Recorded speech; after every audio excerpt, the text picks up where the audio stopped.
My name is Renee, and I'm so excited to share how to solarize your brand and why solarizing your brand is important and how we can utilize astrology in creative ways, creative, practical ways, so that we can flourish with our business and flourish inside of ourselves.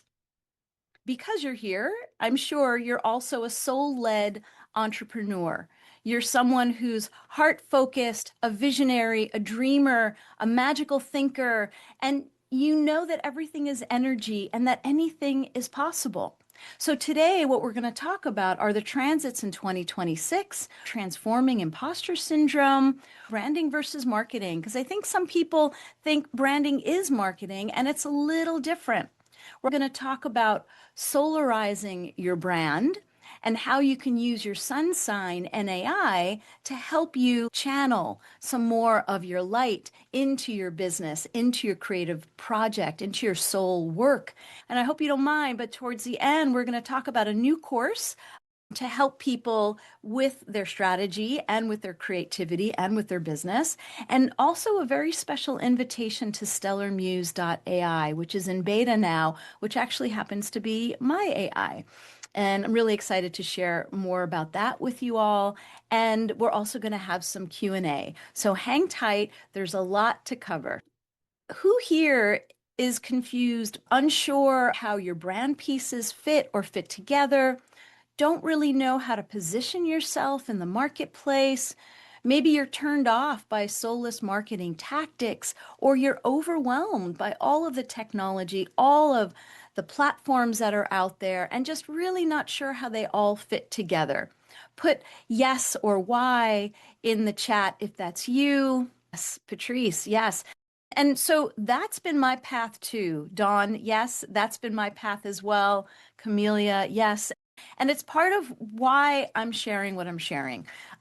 And so, what about finding the right solution? Finding the right solution can be really hard.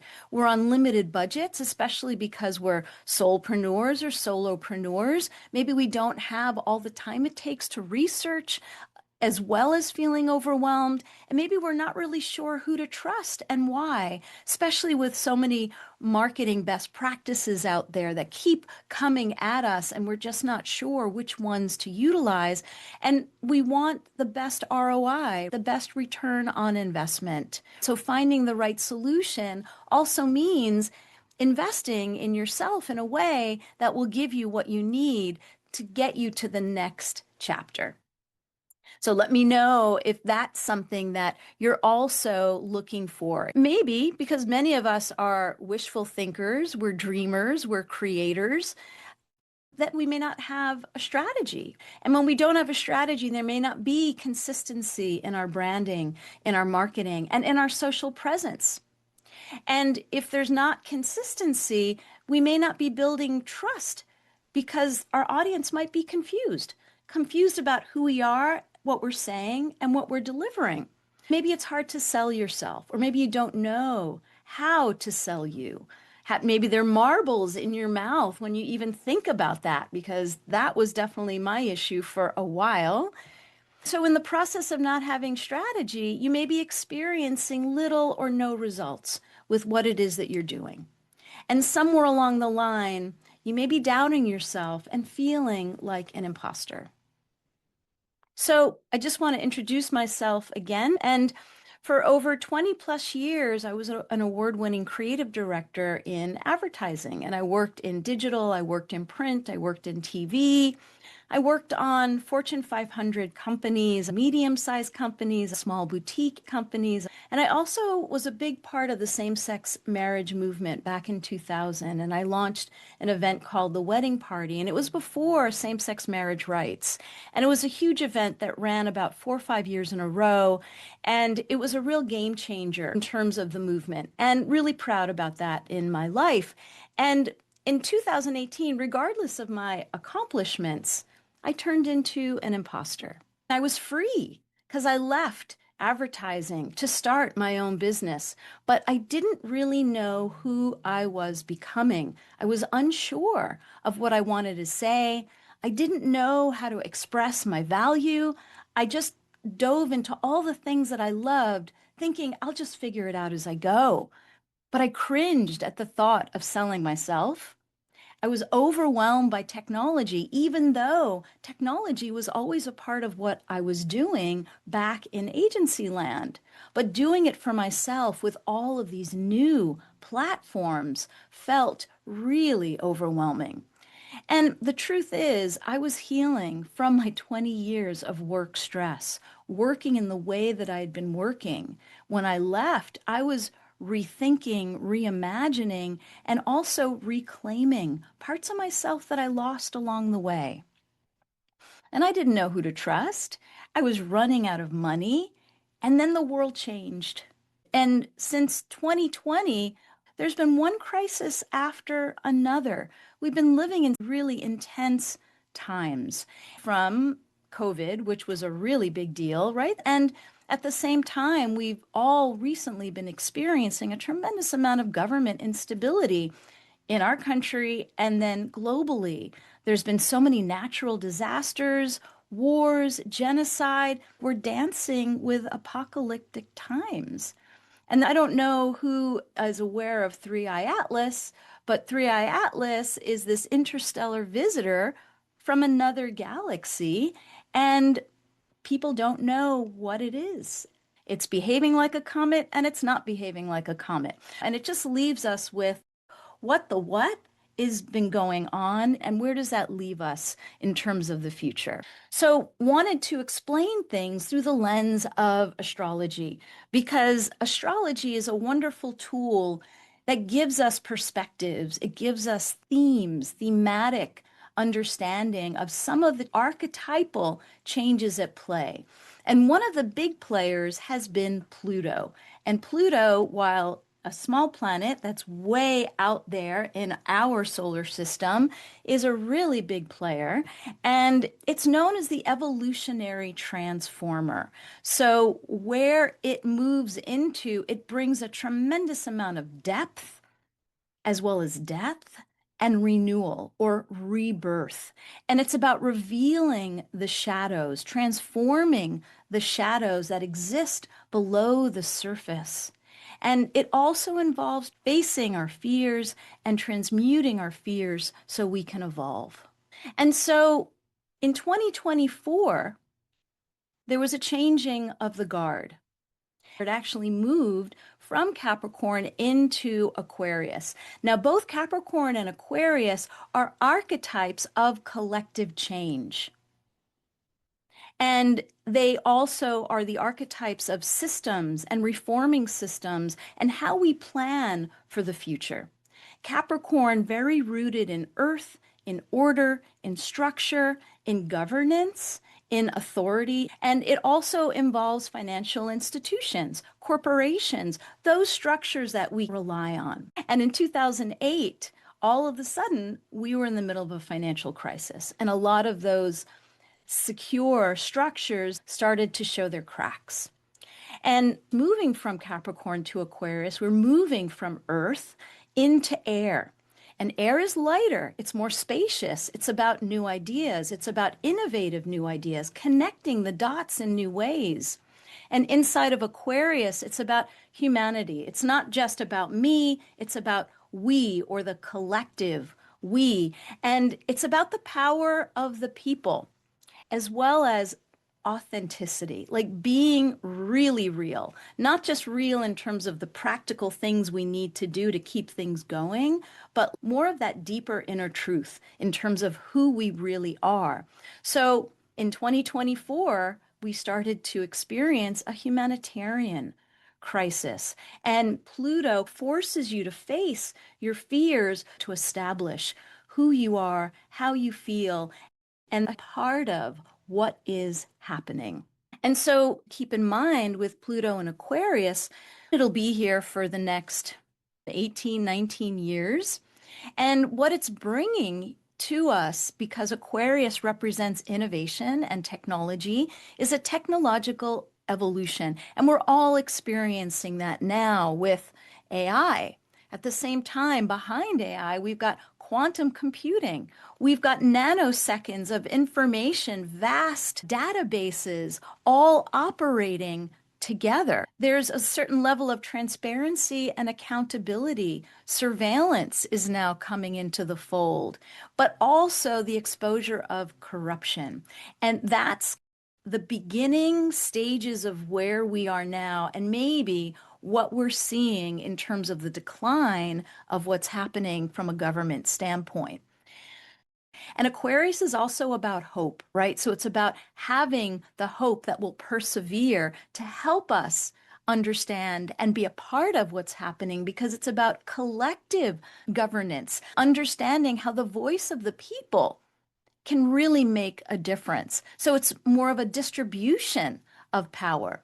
And it's about social movements, but creative social movements. And it is around equality. It's around equal rights issues. It's around understanding, what does the collective need, right? And at the same time, it's also about new frontiers in consciousness.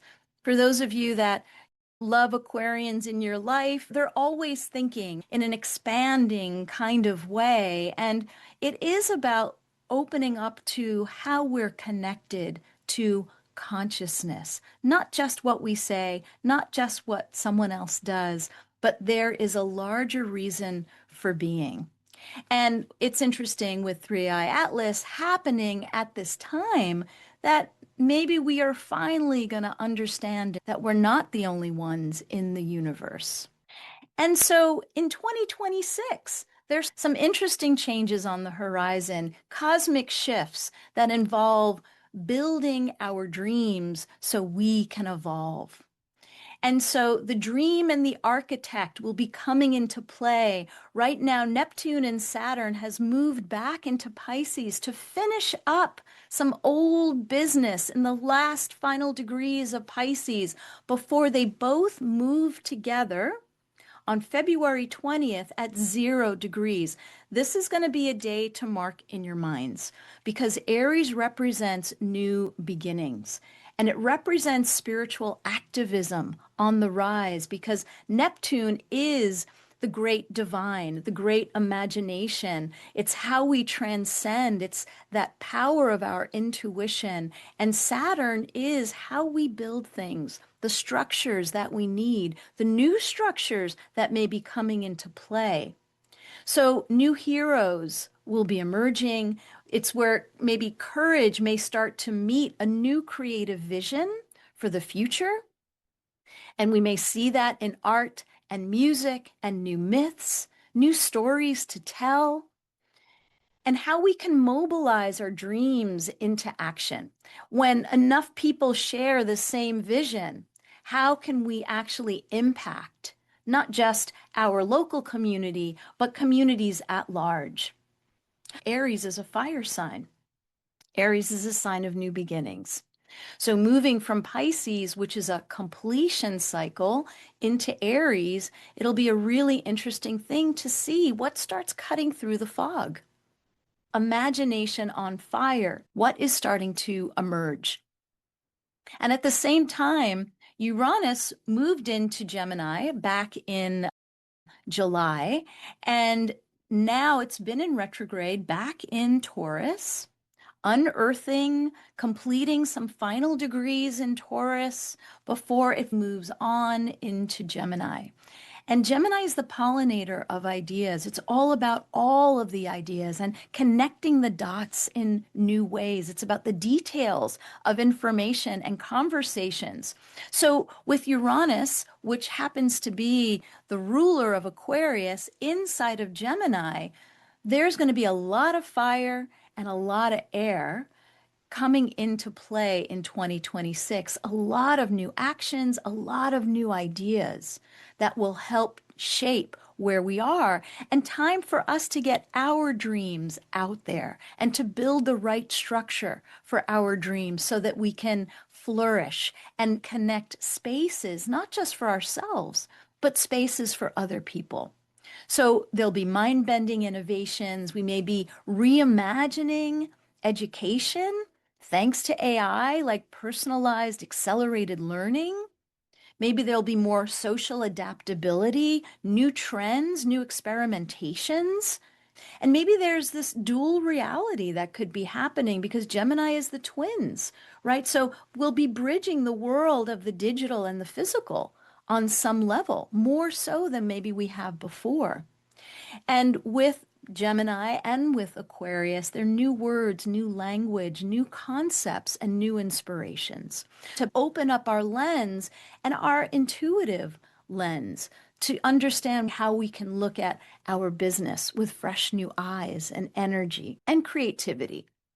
The big question is, how do we move from what feels like a poly crisis, oh my God, everything is breaking down all at once, to a poly opportunity? What are the opportunities when we lead with courage, creativity, and purpose? When we can inspire hope with bold stories? When we can align spirituality with social ideals and real needs? When we can ignite action in community? When the power of the mind and the collective mind that is consciousness and the conscious field and how we can actually work with that more? And how do we use AI as a partner to help us create all the things we need to do? Because the truth is, there's a lot of work to do when you're a solopreneur. So how can AI actually help? And so maybe this is a time for us to dream bigger, to break out of the box that we thought was safe and secure because the box is breaking. So maybe this is a time for us to really ask, what do we want for ourselves and the world? How can we move past those blocks that have held us back? And what do we need to learn so that we can grow? And I always love quantum theory and quantum reality because it really gives some science underneath spirituality. And because of the observer effect, which was discovered in the early 1900s, but it's not really talked about as news, I think it should be, that the universe as we know it is a joint product of the observer and the observed. This isn't an abstract concept. This may be how we move through life and maybe how we move through our own internal thoughts, how we understand how we're a part of something and the intention that we have, how we think, feel, and perceive what's happening, and how does that inspire new action. Curious, since you are a part of this universal change, what do you think the world needs?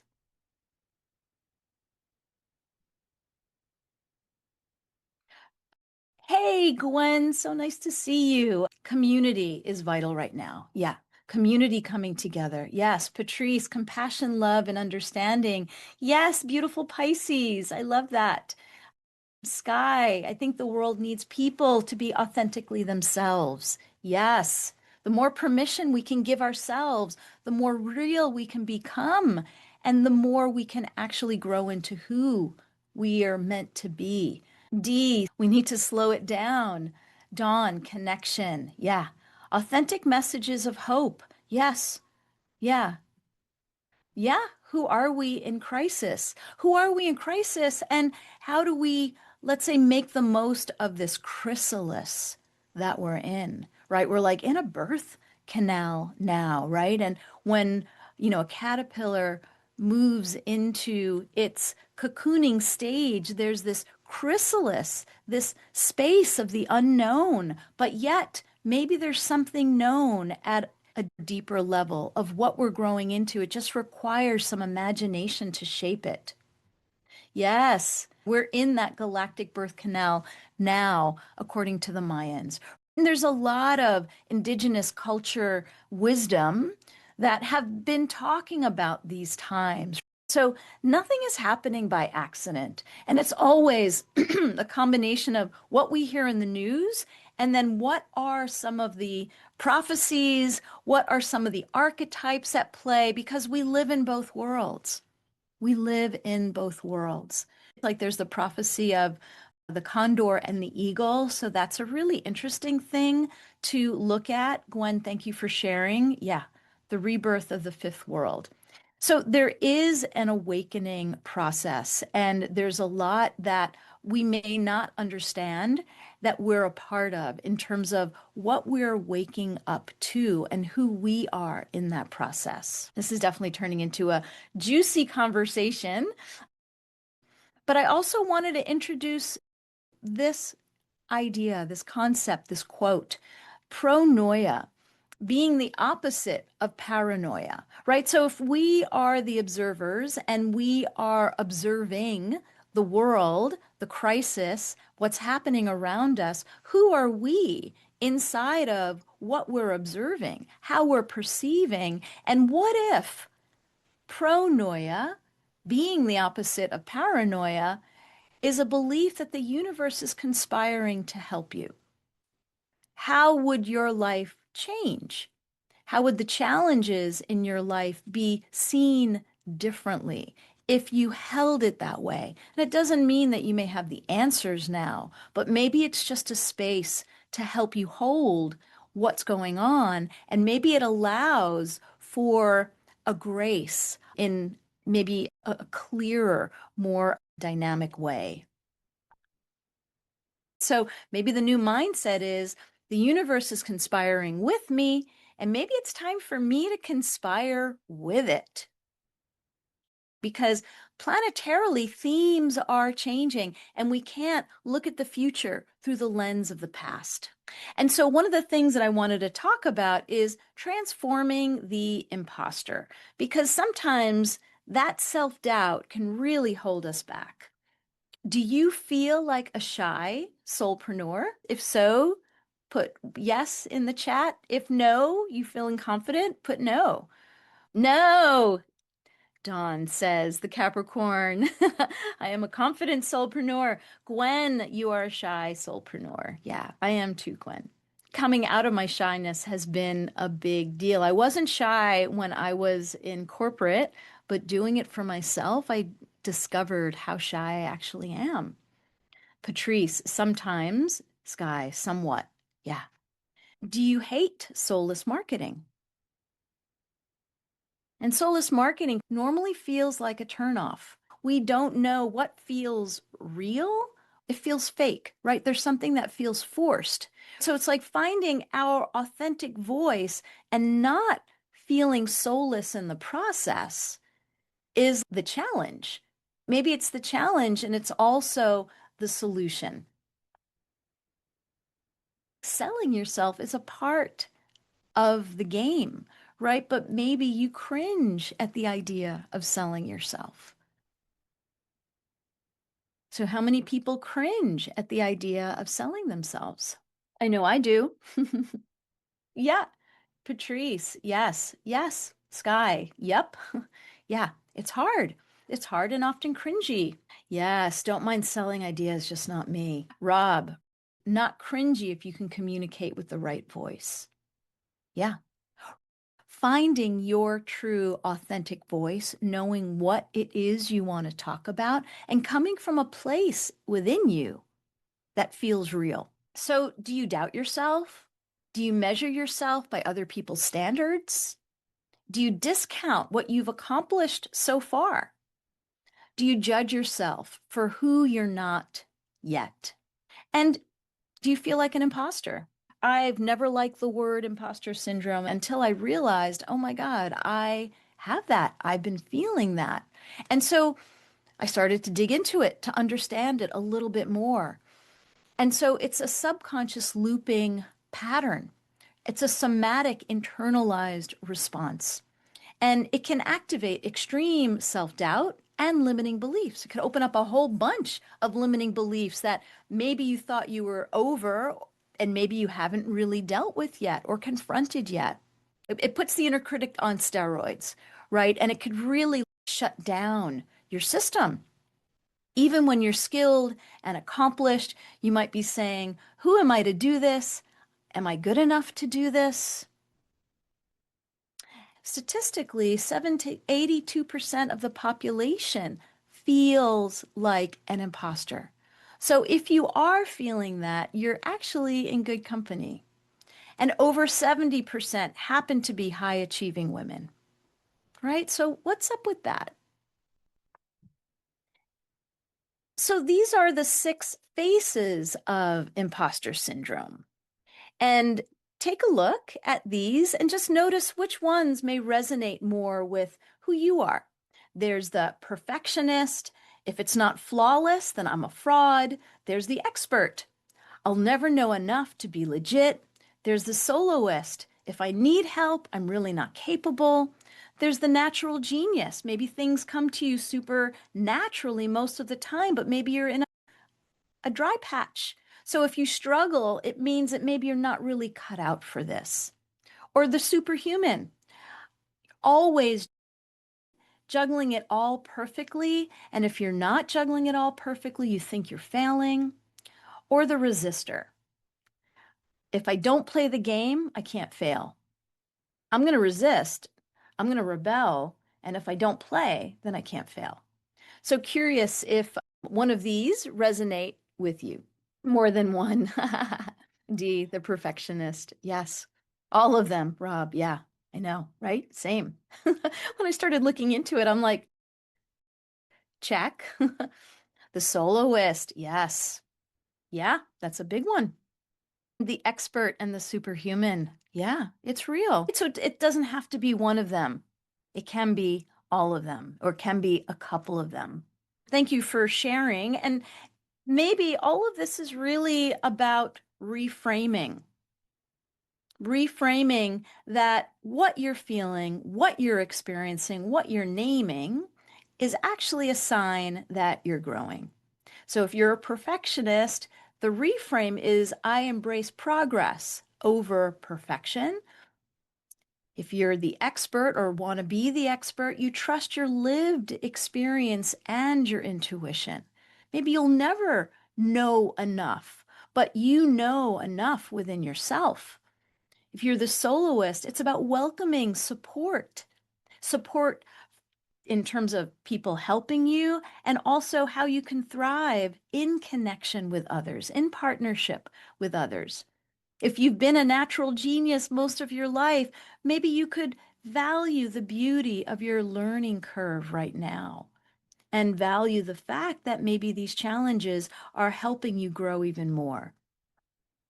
And if you're superhuman, maybe your value is measured by your care, not just by how much you get done, but by the care that you actually put into something. And if you're a resistor, maybe it's about choosing to play the game, but in your way, in a way that feels right for you. So, what if your greatest strength is already inside of you?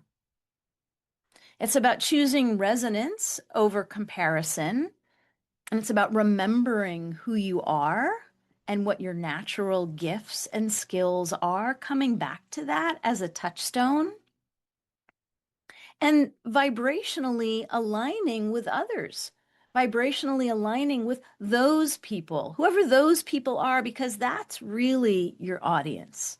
Maybe your audience isn't everyone, but it's those people that you really vibrationally align with once you connect to your own inner resonance. And so we're just going to talk about branding versus marketing a moment, because this is about putting ourselves out there and how we put ourselves out there. So the term brand and branding goes way back 4,000 years ago to the term brander when people would brand their cows. And they brand their cows because all the cows were hanging out in the field from the village, and some cows belonged to some people and other cows belonged to other people. And so it would identify one cow over another. Where does that cow come from? Recognize where that cow comes from. And so branding we see with companies, with products, and we also see with personal brands. Like, what does your brand say? What is your brand putting out there?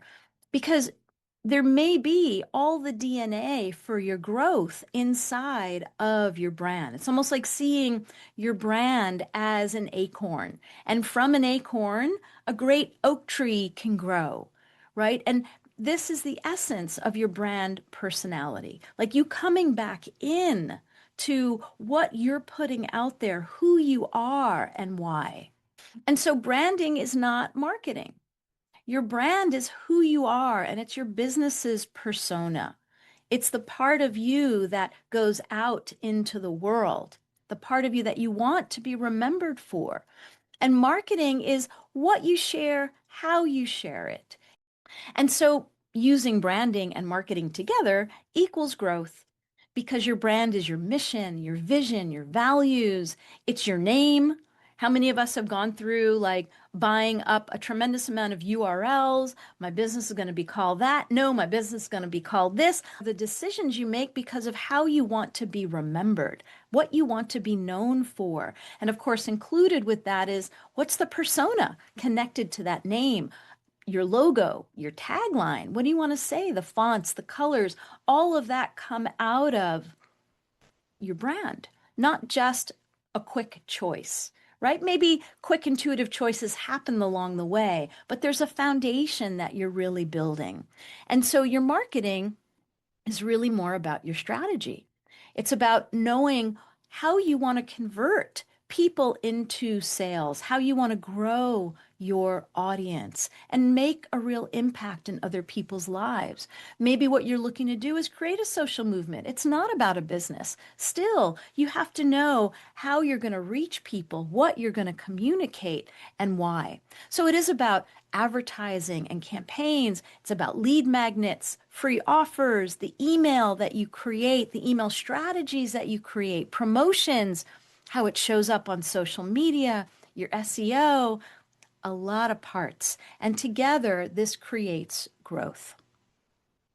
It also creates like a brand aura, the vibe that people remember about you, maybe even subconsciously. And the thing that people will continue to go to you for because there's some kind of brand promise about what you're establishing. There's some kind of consistency with what you're saying and why. And I'd like you to think of branding and marketing, but branding in particular as a transformative process. It's a transformative process within you. It builds a foundation, it establishes trust, it attracts your audience, and it's what people remember when you're not around. And according to Steve Forbes from Forbes magazine, your brand is the single most important investment you can make in your business. And there's a lot of marketing gurus out there that say, don't worry about having a logo, don't worry about your brand, just put your marketing out there. And it's almost like you're putting the cart, but there's no horse. All the goodies are in the cart, but where's the horse? And so it's understanding that when you really think about your brand, it's thinking about it from a very strong intention, an intention that's crystallizing the DNA of your hopes, your dreams, your visions, your values, what lands for you as truth, your authenticity, and infusing it into whatever creative you're putting out there. So here we could see these logos we can recognize just by a simple mark. At the same time, there's been a tremendous amount of thought, years probably behind each logo and billions of dollars so that we do remember it. But each logo stands for something. We can look at it really quickly and we could feel or sense a response, a subtle response to what each of these may represent. And so when we even look at a comparison from Apple to IBM, just from these two logos, we get an energy. We know the differences between them just by looking at them. BMW to Mercedes, very similar logos, similar cars, but there's a different brand there. There's a different energy. There's a different aura that each of these cars represent. And so your personal brand is actually an extension of you. And somehow it represents the soul of your business. It defines who you are and who you're not. And that's always a litmus test. Like when you have a brand to then go, oh, if I want to do this action, if I want to run this campaign, is that really on brand? If I want to use this typeface, is that really on brand? Maybe your brand is about pulling back from being too many things and really establishing the one thing you want to be remembered for. So even with personal brands, we see Ellen, we see Oprah, we see their logo. Their logo is a name, font, right? Because your logo doesn't have to be an icon, it could be a font. And we know both of these women represent very different brands. The interesting thing is, both of them are Aquariuses, both of them have Sag rising. And so, even though they're very different people, there's still something about who they are that resonates in terms of their impact on us. And so, there's something about astrology, there's something about who we are and what we're bringing to the table that maybe people see, even though we're not even aware of it. And so, how can we brand and market from the inside out? I just wanted to touch on Jungian archetypes because archetypes have been used in marketing and branding for over 40 years. And they've been using Jungian archetypes. And the Jungian archetypes are the 12 universal archetypes that Jung found to express fundamental parts of the psyche and also influence action. People use it when they're creating marketing campaigns, figuring out who your audience is, and also what your brand is. So we could see the jester is about pleasure. We could see the caregiver is about service. We could see the lover is about intimacy, understanding what is your brand vibe or aura about? What are you bringing to the table? And when we look at some of the brands that align with that, it starts to make sense. We could almost see what's been in the zeitgeist with these brands, right? Yes, UNICEF is a caregiver. Old Spice. How funny was the Old Spice campaign for so many years? It is the jester.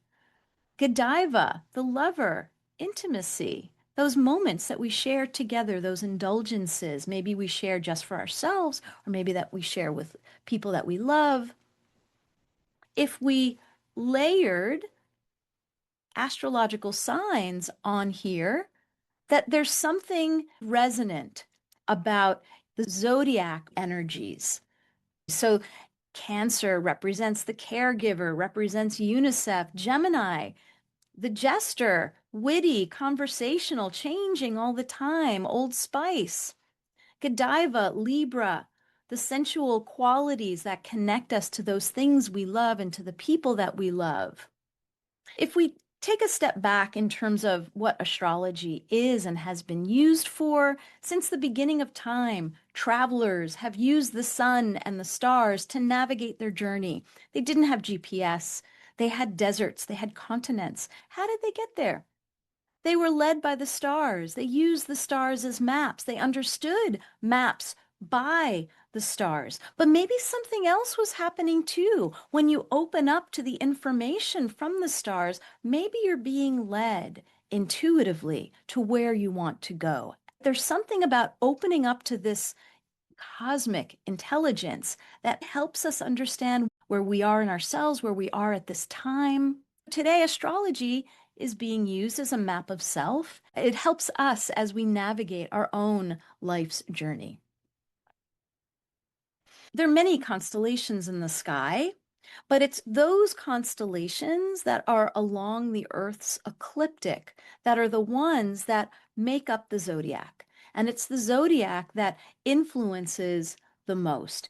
And you could see as it's along the Earth's ecliptic, the sun is powering the Earth and its connection to that part of the sky, that energetic consciousness known as Pisces, that energetic consciousness that's known as Gemini or Capricorn. These constellations are living, growing energies of consciousness. As we evolve, it evolves as well. The signs of the zodiac, they've been color coded because they're mapped to the elements, the elemental natures that they each are a part of. We can see that our sun sign, the day that we were born, where the sun was when we were born, is our main mission here. Our main mission is to be that sun sign because it's the core of who we are. It's the natural leadership energy within us.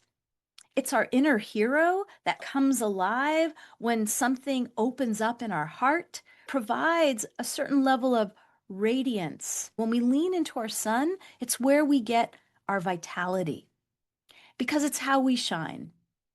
Just going to take you through a little tour of each of the elements and then the signs inside of those elements. We come to fire. Fire is about the spirit, the energy. It's about the alchemization of one thing to the next. Inside of the fire signs, we find Aries, we find Leo, we find Sagittarius. So Aries is the fire that starts new beginnings. Leo is the fire that shines. It's like the hearth from the heart that glows and that shines.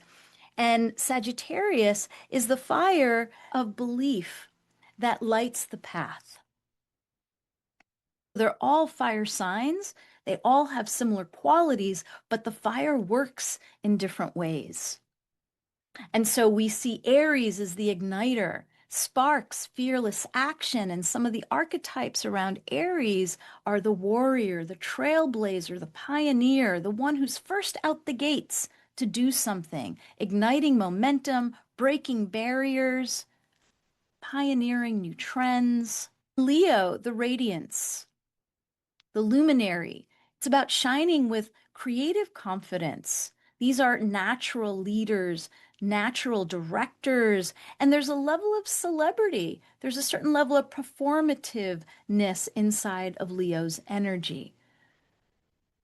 They have bold expression, they have presence, strong instincts, playful passion, doing what you love. Then there's Sagittarius, the pathfinder. It's about exploring beyond boundaries. It's about going towards the next horizon and having the right mindset, the right beliefs to get you there. These are the explorers, the philosophers, the teachers, inspiring new adventure, exploring big ideas, having optimistic mindsets. Then there are the earth signs, and the earth signs are about the material world. It's about tangible results. It's about what you can see, feel, and touch. It's about anchoring things in the real world. It's about systems. And we have Taurus, where there's the fertile ground that we grow things in slow and steady. There's Virgo, where we look at the crops and we organize and we create systems and we harvest what we've grown. And then there's Capricorn, which climbs the mountain, goes up to a higher level, and knows how to be in charge. Taurus is the materializer. It's about embodying beauty and it's about enduring value, quality. There's a certain tactileness to Taurus because it is about embodying what they value, embodying beauty. There's a sensual quality to Tauruses, what you eat, what you buy. They're the gardeners, the farmers that plant seeds and they have the patience to do things over time. They're the builders that build slowly, but they build one brick at a time. And then there's Virgo, the refiner, improving with a detailed devotion, the humble service of the work, the humble service of being that craftsperson, perfecting what it is that you're doing, the harvester that knows what's useful and what's not useful. Let's cut right through the chase. So they are able to analyze information and the details of information, and they're here to perfect systems, solve problems, and create a mindfulness to the service that they provide. And then there's Capricorn. It's about building with ambition and building a legacy. The architects that want to build something enduring and lasting, but also create bridges.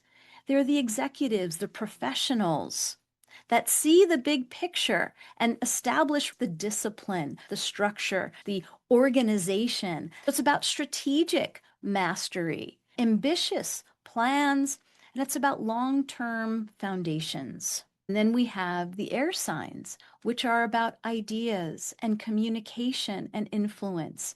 And we have Gemini, the pollination of different ideas. There's Libra, and how the ideas come together. How does one person influence another?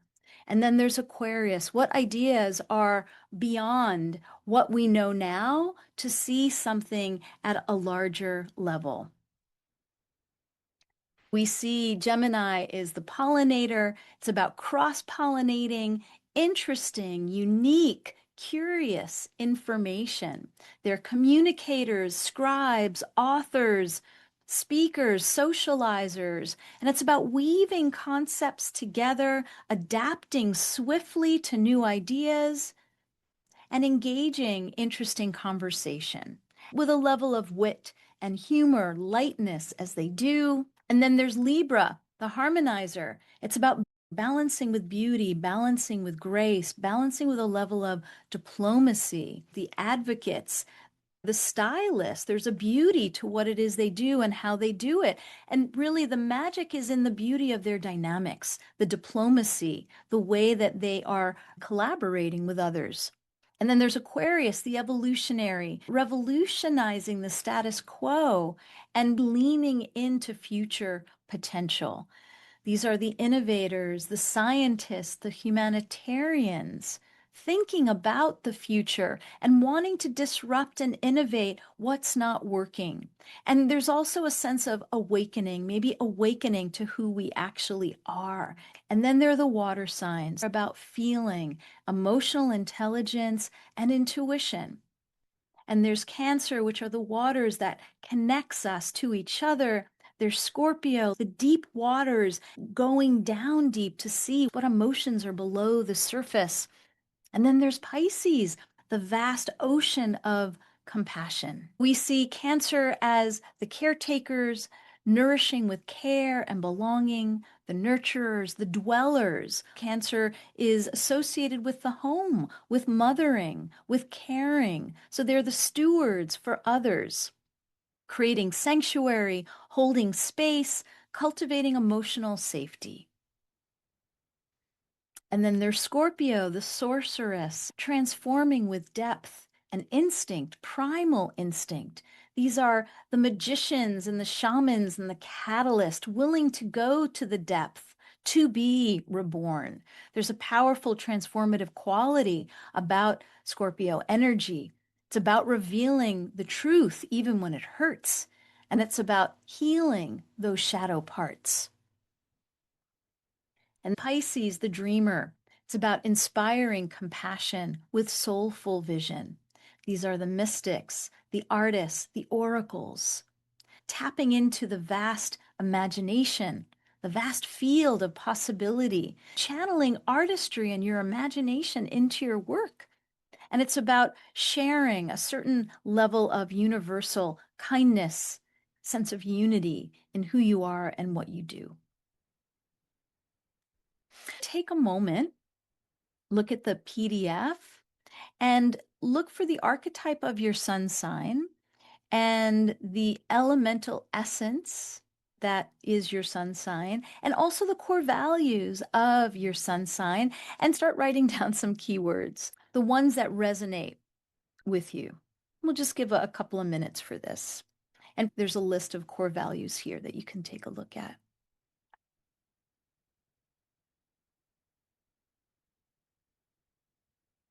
Next, we're going to talk about how to solarize your brand mission. And so, why do we want to do this? A mission statement is a living declaration of your business's intention, and it defines your business's reason for being. It outlines the way you want to live your life every day. I do this for these people because it helps you come back to something. It creates that touchstone for your decisions. With the qualities that you've written down, or maybe you're still writing down, I'd like you to take a look at this formula to create your mission statement. What your business is, what it does, what you provide inside of your business, or where you want your business to go, how you want to grow. what your audience needs. Like, why are you doing this business? Aren't you doing this business to provide a service? And what your sun sign is, and how your sun sign might shape your brand. Maybe taking some of those key words that resonate with you. If you're a Sagittarius, maybe it is about bringing optimism into whatever business it is that you're doing, a certain level of motivation for other people, a dynamic energy to help them believe in themselves and to reach farther horizons. If you're a Taurus, it may be more about the sensual quality of enjoying what it is that brings you joy and sharing that joy with others. We're going to take what it is that we've just written and we're going to copy and paste it into our AI prompt. So we're writing down this mission, and then we're going to take this mission and put it into whatever AI you're using. If you want to do this exercise now or later, that's up to you. You can take a screen grab of this so you have it for later. But I highly recommend doing this because I think you'll be quite surprised and delighted when you do. What if your AI knew your cosmic and creative DNA, who you are at a deeper level? I'd like to introduce you to Stellarmuse.AI. Stellar Muse is astrological intelligence at your fingertips. It's actually connected to an astrology database, and it knows your natal chart and your soul blueprint. It's a soulful creative partner. It knows your strengths and your challenges. You could ask questions of your past, present, and future. This is an AI that I'm developing. It's in its beta stage right now. This is a QR code for it. So you can just go to stellarmuse.ai, and for the next month or so, you can use it for free. I would love to get your feedback. So thank you for acknowledging the generosity, Glenn. I appreciate that. But it's also a gift to me because I get to see what's working, what's not working, so I can continue to develop it. The homework, if you're curious, to onboard with Stellar Muse and then take this same prompt that you're working on, taking this same mission statement for 2026 and putting that into Stellar Muse and seeing what you get. It's like having an ongoing conversation with a soulful creative partner. It's definitely cool. It's super cool. I have a feeling what you're going to get may be a little deeper and wider than what chat will be giving you. I wanted to also share the Soul Brand Agency Master Course, Soulful Approach to Building an Authentic Brand and Marketing. An 8-week journey that will align your brand and marketing, exploring and fine-tuning your social voice with astrology and with AI, because you'll get Stellar Muse free inside my course. And for those of you that are not using AI to help you with your work, it really makes your work so much easier. And living a life of soulpreneurship, there are a lot of things to do. And so AI makes all the difference in the world. When you're an entrepreneur, a solopreneur, you work alone a lot, right? So having people to work with, bouncing ideas off of others helps ground the information, helps ground the action, especially when you're working with AI. There'll be exercises, live sessions, support, group coaching. Week 1 will be about connecting to your chart to really understand your inner agency and to help you build your brand from your soul's blueprint. Week 2, you'll translate all of that in Canva. You'll learn how to use Canva to be able to put together your own mood boards, your own style guide. Week 3, vibrational alignment and how you align your frequency with what your audience needs. Week 4, your brand story. Transform your narrative into being an authority for others. Week 5, content alchemy, where we're going to write posts, we're going to write emails, and you get to explore and embody more of your authentic voice within the community. Week 6, building and bridging value. It's how you express your value and the pathways that you create for growth. Week 7, it's about socializing your message by planning and launching your strategic campaigns, your campaign strategy, your messaging strategy. And week 8 is launching, sharing, and honoring each other's journey. You'll get a lot of value. This master course begins February 5th, 2026. I'm running a Stellar Founder Special because it's the first time that I'm running this particular course. I'm offering it for only $888. And if you use this QR code, you can get $100 off. And so the price is really $788. Questions? Go from that feeling of confusion and overwhelm to learning systems that I've used that have made my life easier. So by the end of 8 weeks, you'll be launching your campaign on social. Live meetings will be on Thursday evenings at 7 o'clock Eastern Standard Time. Thank you all for being a part of this conversation and enjoy Stellar Muse. If you have any questions, let me know. Thank you so much.